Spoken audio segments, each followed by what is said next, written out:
ಶಾಸಕ ಬಸನಗೌಡ ಪಾಟೀಲ್ ಯತ್ನಾಳ್ ಮತ್ತೆ ಬಿಎಸ್ ಯಡಿಯೂರಪ್ಪ ಅವರ ಕುಟುಂಬದ ರಾಜಕೀಯದ ಮೇಲೆ ಹರಿಹಾಯ್ದಿದ್ದಾರೆ.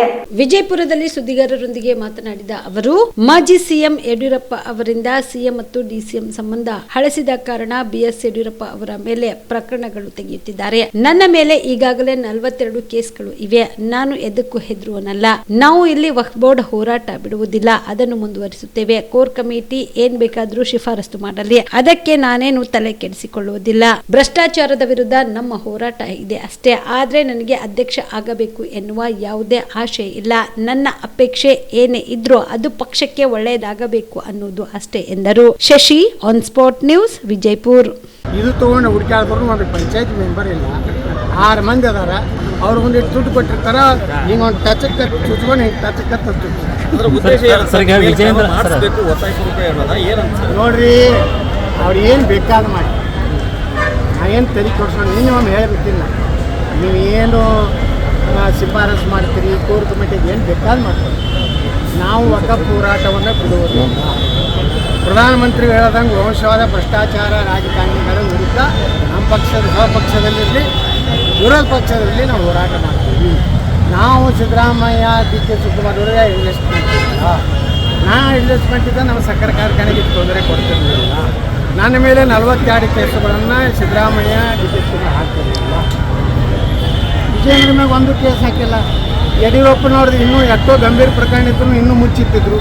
ಈಗ ಪ್ರಕರಣಗಳನ್ನು ತೆಗಿಲಕತ್ತಾರ. ಅಂದ್ರೆ ಈಗ ಅವ್ರದ್ದು ಹಸಿದಿದ್ದಕ್ಕೆ ಒಂದಾಗಿ ತಮ್ಮದು ಮುಚ್ಕೊಳ್ಳೋಕೆ. ನಮ್ಮ ಮುಚ್ಕೊಳ್ಳೋಕೆ ನೋಡ್ರಿ, ನೀವೇ ಹೇಳಕತ್ತೀವಿ. ಸರ್, ಈಗ ಕಾಂಗ್ರೆಸ್ನಲ್ಲಿ ಪ್ರಬಲ ಕ್ಯಾಂಡಿಡೇಟ್ ಇತ್ತು, ವಿಜಯನ ವಿರುದ್ಧ ಹಾಕಲಿಕ್ಕೆ ನಾವು ಹಾಕಲಿಲ್ಲ.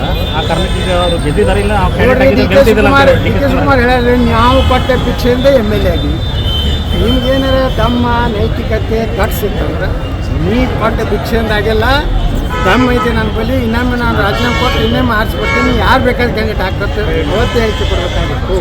ದಿನಾತನ ಏನು ಪ್ರತಿಕ್ರಿಯೆ ಕೊಟ್ಟಿಲ್ಲ ಅಂದ್ರೆ ದಮ್ಮು, ತಾಕತ್ತು, ನೈತಿಕತೆ ಯಾವುವು ಏನಿಲ್ಲ. ಬಾಂಗ್ಲಾದಲ್ಲಿ ಈ ಇಸ್ಕಾನ್ ಅರ್ಚಕರು ನೋಡಿ, ಹಿಂದೂಗಳ ಮೇಲೆ ಬಾಂಗ್ಲಾದಲ್ಲಿ ಭಾಳ ಗಂಭೀರವಾಗಿ ಆಗ್ತಾಯಿದೆ. ನಾವು ಈಗ ಇಲ್ಲಿ ದೇಶನಾಗ ಒಂದು ಮಾನವ ಹಕ್ಕು ಆಯೋಗ ಐತೆ. ಅವ್ರೇನು ಕತ್ತಿ ಕೇಳಕತ್ತಾರ. ವಿಶ್ವದ ಒಂದು ಮಾನವ ಹಕ್ಕು ಐತಿ, ವಿಶ್ವಸಂಸ್ಥೆ ಐತಿ. ಇವತ್ತು ನಮ್ಮ ಹಿಂದೂಗಳ ಮೇಲೆ, ಕ್ರಿಶ್ಚಿಯನ್ರ ಮೇಲೆ, ಅಲ್ಪಸಂಖ್ಯಾತರ ಮೇಲೆ ಬಾಂಗ್ಲಾದಲ್ಲಿ ಏನು ಇದು ಆಗ್ಲಕತ್ತಿದೆ. ಅದಕ್ಕೆ ಯಾವುದೇ ರೀತಿ ಇವತ್ತು ಸರ್ಕಾರ ಅಲ್ಲಿದು ಇದು ಆಗ್ತಾಯಿದೆ. ಅದಕ್ಕೆ ಬಾಂಗ್ಲಾಕ್ಕೆ ಕೊಡುವಂಥ ಎಲ್ಲ ನೆರವುಗಳನ್ನು, ಎಲ್ಲ ಸಹಾಯವನ್ನು ಭಾರತ ಬಂದ್ ಮಾಡ್ಬೇಕಂತ ನಾ ಆಗ್ರಹ ಮಾಡ್ತೀನಿ. ಸ್ವಾಮೀಜಿ ವಿರುದ್ಧ ಈಗ ಅವರು ಬಂಧನ ವಿರುದ್ಧ ಮತ್ತೆ ಸೈಯದ್ ಅಬ್ಬಾಸ್ ಸ್ವಾಮೀಜಿಯವರು ಅವರಿಗೆ ಇವ್ರೇನು ಈ ದೇಶದ ಅನ್ನ ತಿಂದು ನೀರು ಕುಡಿದು ಪಾಕಿಸ್ತಾನ ಹುಡ್ಕೊಂಡು ಮಾತಾಡ್ತಾರಲ್ಲ, ಅದಕ್ಕೆ ಅವ್ರು ಹೇಳಿದ್ದಾರೆ. ಬಾಬಾ ಸಾಹೇಬ್ ಅಂಬೇಡ್ಕರ್ ಈಗ ಪಾಕಿಸ್ತಾನದಾಗ ಮತದಾನ ಹಾಕೈತೇನ್ರಿ ಹಿಂದೂಗಳಿಗೆ ಕ್ರಿಶ್ಚಿಯನ್ರಿಗೆ ಪಾಕಿಸ್ತಾನದಲ್ಲಿಲ್ಲ, ಅಫ್ಘಾನಿಸ್ತಾನದಲ್ಲಿಲ್ಲ. ಈ ರೀತಿ ಇದ್ದಾಗ ನಮ್ಮಲ್ಲಿ ಯಾಕೆ ಅನ್ನೋಂಥ ಪ್ರಶ್ನೆ ಮಾಡ್ಯಾರ ಅವರು. ಸ್ವಾಮೀಜಿಯಾಗಿ ಹಿಂದೂಗಳ ಪರವಾಗಿ ಮಾತಾಡಿದ್ದಕ್ಕೆ ನಾನು ಅಭಿನಂದನೆ ಸಲ್ಲಿಸ್ತೀನಿ.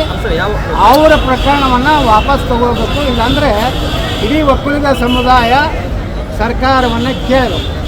ಭಾಳ ಸ್ವಾಭಿಮಾನಿ ವ್ಯಕ್ತಿ ಅದನ್ನು ಡಿ ಕೆ ಶಿವಕುಮಾರ್ ಮಾತಾಡಲಿ. ಒಕ್ಕಲಿಗರ ಒಬ್ಬ ಸ್ವಾಮಿಗಳ ಬಗ್ಗೆ ವ್ಯತ್ಯಾಸ ಹಾಕ್ಯಾರ. ಇದ್ರ ಬಗ್ಗೆ